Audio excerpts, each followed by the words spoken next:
Olá, pessoal! Hoje nós vamos falar de decisão de investimento a longo prazo. Vamos falar da análise de viabilidade, que são estimativas dos resultados futuros de um novo negócio, um projeto, identificando por meio de simulações, trabalhando cenários otimista, pessimista, mais provável, a chance desse novo empreendimento dar certo. Ou seja, antes de um empresário retirar o seu dinheiro, que está lá, por exemplo, aplicado no banco, ou fazer um empréstimo para começar esse negócio, é feita uma avaliação e verificado se esse projeto ele vai oferecer resultados que são suficientes para quê? Para cobrir o valor do investimento inicial, para remunerar aquela taxa que o dinheiro, por exemplo, estava aplicado lá no banco. Será que o rendimento, a taxa de retorno do projeto supera o percentual da aplicação que a instituição financeira oferecia? Então, nós vamos verificar tudo isso utilizando algumas ferramentas dentro do contexto da análise de viabilidade. Bom, para isso nós vamos precisar, né? Nós vamos começar a falar dos tipos de investimento. Quando vamos pensar um negócio que ele vai começar do zero. Então, uma empresa, para ela começar do zero, a gente começa tendo o quê? O investimento de capital. O que é investimento de capital? Máquina, equipamento, né? Então, uma empresa para começar, pensa o seguinte: você vai precisar de uma estrutura, de um galpão, de adquirir as máquinas, né? E aí isso tudo vai fazer parte do investimento de capital. Ele também é conhecido como investimento fixo. Outro investimento, né, necessário para que a empresa consiga funcionar é o chamado investimento operacional. Nós temos que lembrar que quando um negócio ele começa, ele não é de imediato rentável. As pessoas vão à sua empresa, né, até a sua empresa, ou né, você tem aí a demanda pelos seus produtos, mas muitas vezes você não vai receber por esse produto à vista, mas o prazo com seu fornecedor muitas vezes já está vencendo ou já venceu. Você já teve que pagar o fornecedor antes de receber do seu cliente. Principalmente um negócio novo, né? Quando você começa um negócio, você tem baixa credibilidade no mercado. Então, o fornecedor, ele vai passar um período de tempo experimentando qual que é a sua capacidade de pagamento, qual que é a capacidade dessa empresa de gerar caixa e cumprir com as suas obrigações antes de te dar um prazo maior. Né? Tem fornecedores que nem vão te oferecer prazo, vai trabalhar com você só à vista. E aí, para a empresa funcionar, o que ela precisa? Ela precisa de um capital chamado de capital de giro. Esse vai ser o seu investimento operacional. Tem empresas que fecham ali no seu primeiro mês de funcionamento, por quê? Porque a empresa, o empresário, ele lembrou, o empreendedor, ele lembrou da estrutura, das máquinas, dos equipamentos, mas ele esqueceu que ele precisava de dinheiro para girar um negócio. E aí ele acabou se comprometendo logo no início do negócio. São muitos os casos reais de situações como essa. Então é preciso pensar no investimento de capital e também no investimento. E aqui nós vamos considerar também projetos em duas modalidades. Na verdade, nesse nosso vídeo, nós vamos seguir considerando que a empresa fez um investimento lá no início, esse projeto gerou resultados ao longo do tempo e essa empresa encerrou as suas atividades. Então, nós vamos trabalhar com esse fluxo de caixa convencional. Consiste numa saída inicial seguindo de uma série de entradas. Então, isso significa que não ocorreram investimentos, novos investimentos ao longo do tempo. Houve um desembolso de 50 mil e resultados gerados aí de 4 mil ao longo do tempo. Não teve um novo investimento lá no ano 3, lá no ano 4. Essa vai ser a nossa suposição, nós vamos trabalhar com essa suposição ao longo do tempo. Mas, né, muitos projetos, eles têm um outro formato.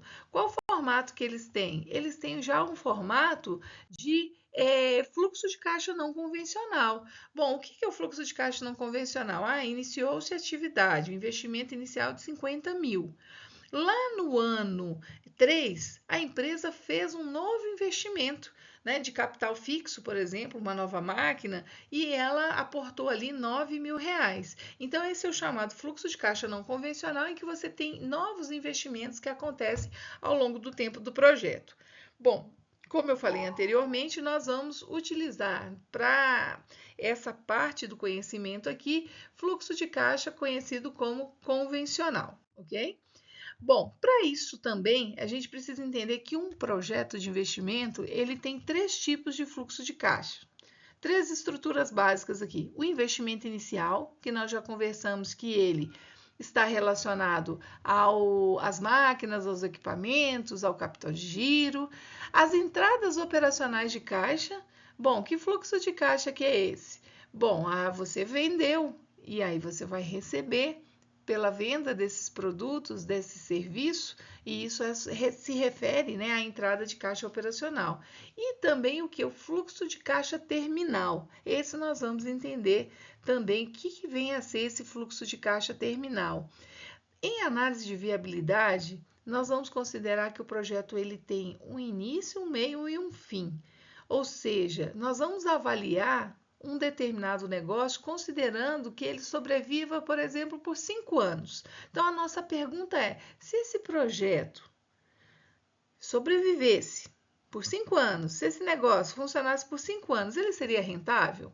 Ou se o nosso tempo de análise fosse 10 anos, a pergunta seria: se esse projeto iniciasse e sobrevivesse por um período de 10 anos, o seu resultado, né, ele demonstra que vale a pena, ele demonstra que o projeto é viável? E aí vamos entender então, né, para começar, né, até chegar na estrutura mesmo do fluxo de caixa, a visualizar um pouco o que vem a ser cada um desses fluxos de caixa relevantes do projeto. Então, relembrando, são três: o investimento inicial, as entradas operacionais e o fluxo de caixa terminal. Começando aqui pelo investimento inicial, nós temos o que? A abertura da empresa, ela gera custos, né? Nós temos custos de cartório, nós temos a compra das máquinas, dos equipamentos, então tem uma série de gastos para poder colocar essa empresa em funcionamento. O fluxo de caixa relacionado ao investimento inicial, ele tem então o investimento fixo ou investimento de capital, máquinas e equipamentos, e também o investimento em capital de giro. O investimento em capital de giro, ele vai ser uma estimativa de quanto que essa empresa ela vai gastar com aqueles itens que são relacionados ao seu dia a dia, como contas de água, de luz, internet, também gastos que ela venha a ter aí com impostos, quanto que vai ser ali a estimativa dos gastos com funcionários, as despesas ali com fornecedores. Então, ela vai fazer uma estimativa dessa demanda que ela tem de recursos para o giro do negócio, para o dia a dia, para ela manter estoque, para ela manter os funcionários, para ela manter a sua estrutura básica em funcionamento, com água, luz, telefone, internet, né? Todos esses itens essenciais para o funcionamento da empresa no seu dia a dia. É importante lembrar que quando se fala do investimento fixo, algumas máquinas elas demandam de uma preparação do local onde ela vai ser instalada, de uma qualificação da equipe, dos funcionários que vão fazer o uso dessa máquina. Então, quando tem essa especificidade, quando tem essas características, esses valores de instalação mais treinamento, eles vão compor o custo daquela máquina. Até aqui falamos do fluxo de caixa dos investimentos iniciais. O segundo fluxo de caixa relevante de um projeto é a movimentação operacional do caixa dessa empresa, entre as suas entradas, recebimentos e as saídas. Então, no dia a dia dessa empresa, ela vai ter ali suas vendas à vista, vendas a prazo, ela vai receber por essas vendas, né? Lembrando que o fluxo de caixa você só registra quando de fato o valor cai na conta. Então, se eu tenho ali uma venda que foi a prazo no mês de janeiro, né, e o valor a receber foi em fevereiro, eu vou registrar somente no mês de fevereiro aquela entrada dos recursos. E também as saídas, né? Os pagamentos que essa empresa faz. Então, eu vou registrar todo o recurso que entra, todo o recurso que sai, e aí eu vou fazer o quê? Vou reunir todas essas informações ao longo do tempo e avaliar o resultado dessa empresa, por exemplo, ao longo de um ano, ao longo de 2, 3, 4, 5 anos, que é aqui o tempo que nós vamos considerar para a avaliação do nosso projeto. Temos também aqui a determinação do fluxo de caixa terminal. Como diz aqui, é o que resulta do encerramento e da liquidação de um projeto no final da sua vida útil. Então, a consideração que nós vamos fazer a avaliação de um projeto que inicia e termina. Não que esse negócio vai terminar lá no 5º ano, por exemplo, mas nós vamos avaliar se, por acaso, esse negócio tivesse uma vida de 5 anos, ele encerrasse nesse 5º ano. Ainda assim, valeria a pena?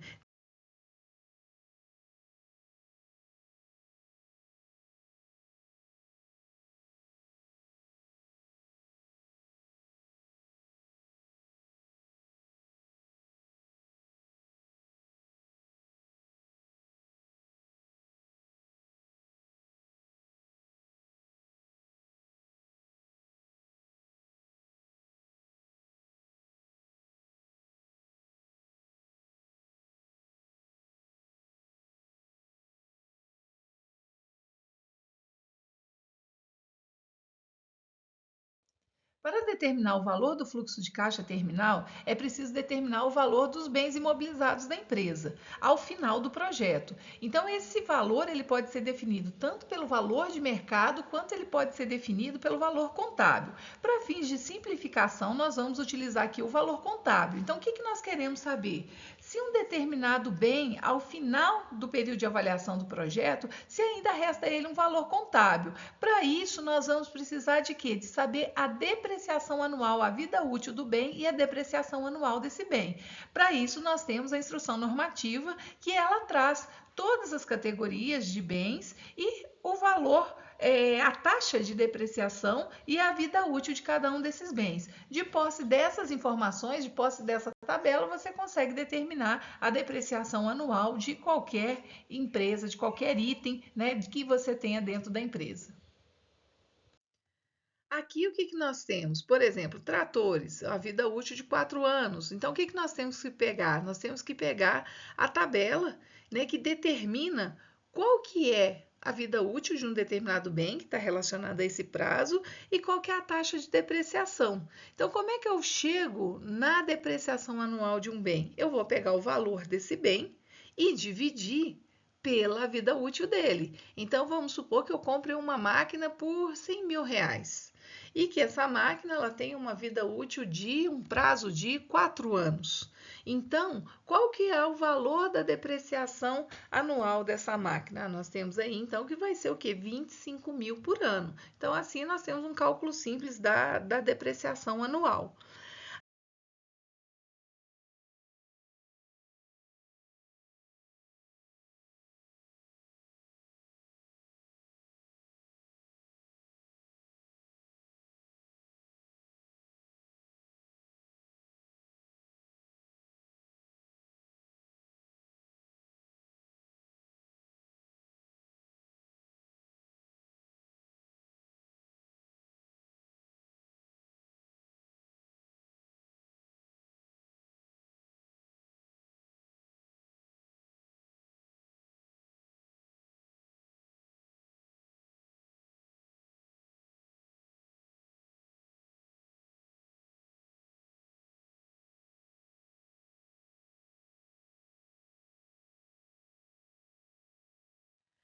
Nós queremos chegar no cálculo do fluxo de caixa terminal de um projeto. Então, vamos supor um projeto que tenha um prazo de 6 anos. A nossa estimativa é avaliar a viabilidade de um projeto com prazo de 6 anos. E nós precisamos estimar quanto que ainda resta de valor de um determinado bem, de um equipamento que custa 50 mil reais com uma vida útil de 10 anos. Para que a gente consiga determinar o quanto ainda resta de valor desse item, desse bem, ao final do sexto ano do projeto, porque nós estamos avaliando o projeto em 6 anos, nós vamos ter que fazer o quê? Nós vamos primeiro calcular a depreciação anual, o valor do bem dividido pela vida útil, e vamos chegar no valor de 5.000 ano. E aí, com essa informação, nós vamos fazer o quê? Nós vamos descontar do custo de compra desse item, do custo de compra desse equipamento. Então, o equipamento custou 50.000 e eu preciso ter o que? A depreciação acumulada. O que é depreciação acumulada? A depreciação que se acumulou ao longo desses 6 anos. Então, eu vou fazer o que? Eu vou pegar essa depreciação de 5.000, vou multiplicar por 6, então nós temos uma depreciação acumulada de quanto? De 30.000. Quando eu retiro 30.000 de 50.000, que é o valor de compra do bem, eu tenho que ainda este bem, este equipamento, tem um valor contábil de 20.000 reais. Então, o que eu vou considerar no fluxo de caixa terminal? Aqueles itens que ainda têm algum valor contábil. Outro item que compõe o fluxo de caixa terminal é o capital de giro. Bom, lá quando o projeto ele se iniciou, foi investido um valor para compor o capital de giro. Como o próprio nome já diz, o capital de giro ele gira ao longo do tempo. Eu faço uso desse recurso para comprar um estoque, para pagar uma conta. Assim que eu recebo o dinheiro, eu reponho esse capital, de forma que ao longo do tempo ele vai girando, ele vai sendo utilizado e reconstituído ao longo do tempo.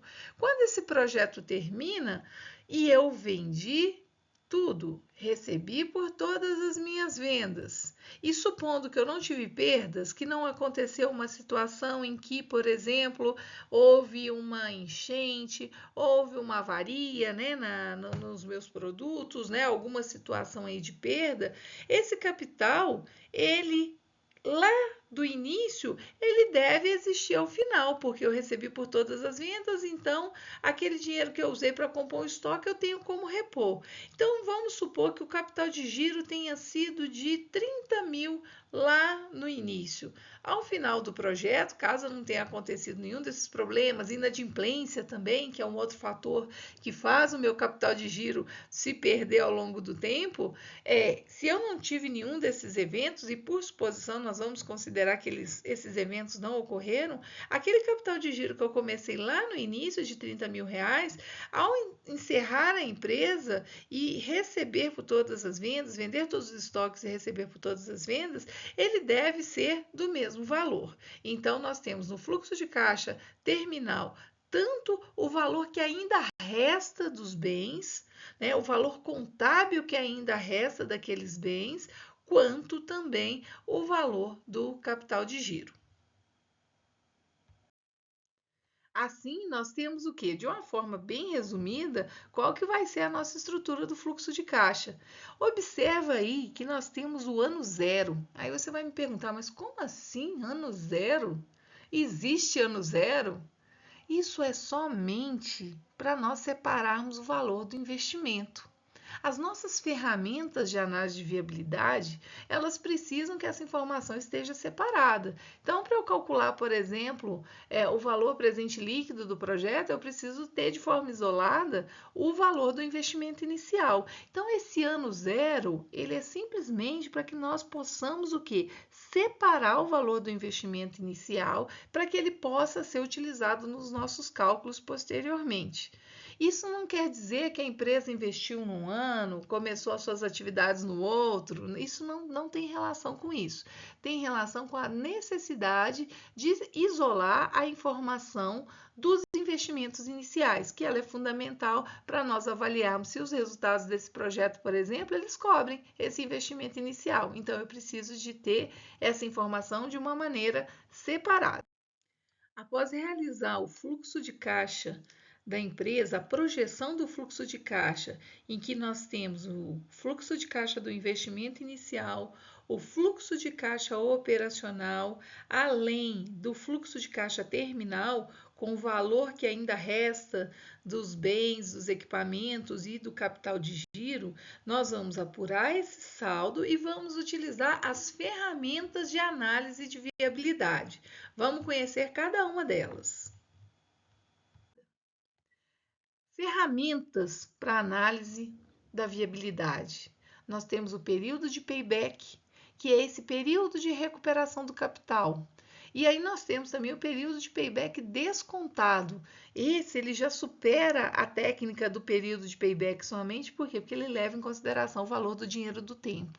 Uma outra técnica é o que? O valor presente líquido. Nós vamos verificar se esse projeto ao longo do tempo, se os seus resultados a valor presente, né, se os resultados desse projeto, eles superam o valor do investimento inicial, considerando uma determinada taxa considerada atrativa para o investidor. E a TIR é uma taxa interna de retorno, ou seja, aqueles resultados representam quantos por cento de rendimento, de rentabilidade. Bom, para que todos esses cálculos possam acontecer, o que nós vamos precisar fazer? Nós temos o período de payback, que é esse período de recuperação do capital. E aí nós temos também o período de payback descontado. Esse ele já supera a técnica do período de payback somente por quê? Porque ele leva em consideração o valor do dinheiro do tempo. Uma outra técnica é o que? O valor presente líquido. Nós vamos verificar se esse projeto ao longo do tempo, se os seus resultados a valor presente, né, se os resultados desse projeto, eles superam o valor do investimento inicial, considerando uma determinada taxa considerada atrativa para o investidor. E a TIR é uma taxa interna de retorno, ou seja, aqueles resultados representam quantos por cento de rendimento, de rentabilidade. Bom, para que todos esses cálculos possam acontecer, o que nós vamos precisar fazer?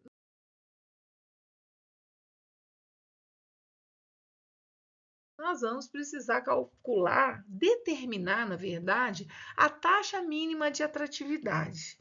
O que vem a ser essa taxa mínima de atratividade? Bom, a gente tem, por exemplo, usos alternativos para um determinado dinheiro. Já ouviram falar de custo de oportunidade? Custo de oportunidade significa que eu posso fazer uma coisa e aí, quando eu faço uma determinada coisa, eu deixo de fazer outra. Então, essa taxa mínima de atratividade ela está relacionada a esse conceito do custo de oportunidade, de que, por exemplo, o empresário, para começar um negócio, ele tem um capital que, por exemplo, está lá aplicado numa instituição financeira e que ele vai tirar esse capital para poder aplicar nesse novo negócio, nessa expansão da sua empresa, no seu projeto. Quando ele faz isso, ele deixa de ter aquela rentabilidade lá da instituição financeira. Só essa informação já te dá uma noção de qual que seria o custo mínimo desse projeto, ou seja, no mínimo o empresário quer ganhar mais do que ele ganharia se deixasse esse dinheiro aplicado. Então nós precisamos determinar essa TMA, é o mínimo que o investidor se propõe a ganhar quando faz o investimento. E aí, o que nós queremos saber? Nós precisamos ter essa conversa com o investidor, né? Verificar o que é a realidade dele, o que é o contexto dele, qual que é o uso que ele pode dar para esse capital, de forma que isso seja considerado como valor, como a taxa a ser considerada na avaliação desses investimentos.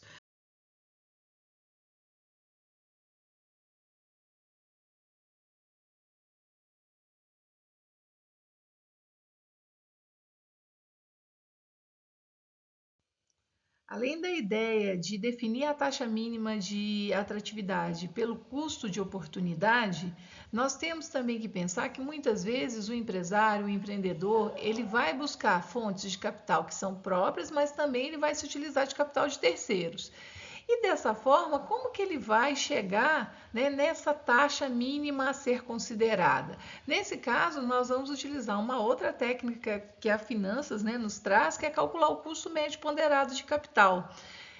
Os alunos da disciplina de finanças, eles já viram esse conteúdo, então eu vou só relembrar aqui a parte de como se calcula. Vamos pensar um exemplo de uma empresa que está avaliando uma determinada expansão e que para fazer essa expansão ela vai utilizar tanto capital próprio quanto capital de terceiros. 40% do volume de capital necessário vai ser por meio de empréstimos, financiamentos, né? E 60% do capital vai ser do próprio empresário. Bom, para chegar nesse cálculo, então, nós vamos precisar calcular o custo médio ponderado de capital. O que é o custo médio ponderado de capital? Eu utilizo a porcentagem, quantos por cento que eu utilizei de uma determinada fonte, vezes o quê? Vezes o custo que aquela fonte representa.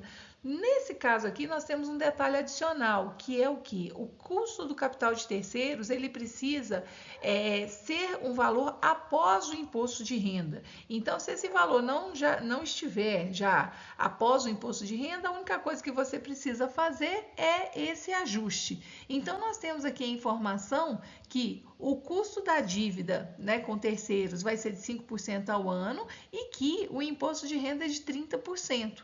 Com isso, o que nós vamos fazer? Nós vamos pegar então a proporção do capital próprio, que é de 60%, vezes o custo do capital próprio e adicionar, né, mais aqui o custo do capital de terceiros que nós temos ali, que são os 5%. No entanto, nós vamos fazer o quê? Vamos calcular esse custo após o imposto de renda, né? O porquê de tudo isso nós vimos lá no outro conteúdo, né? Nós temos que trabalhar com todas as fontes no mesmo patamar de comparação. Então, por exemplo, o custo do capital próprio, ele é um custo após o imposto de renda, então nós precisamos converter o custo do capital de terceiros também após o imposto de renda.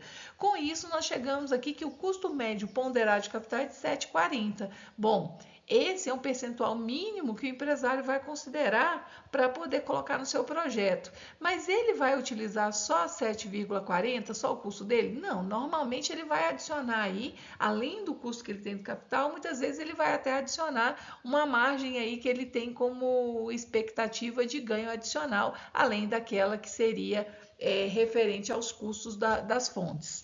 Com isso, né, o custo médio ponderado de capital, ele é também muito utilizado, né, como a taxa mínima de atratividade. Bom, aqui é só relembrando uma parte desse conteúdo, né, só trazendo aquele conceito do custo médio ponderado de capital aqui para análise de viabilidade. Com isso, o que nós temos? Nós temos, então, essa parte introdutória da análise de viabilidade e teremos uma próxima aula em que, na prática, nós vamos analisar tudo isso. Até a próxima aula, então.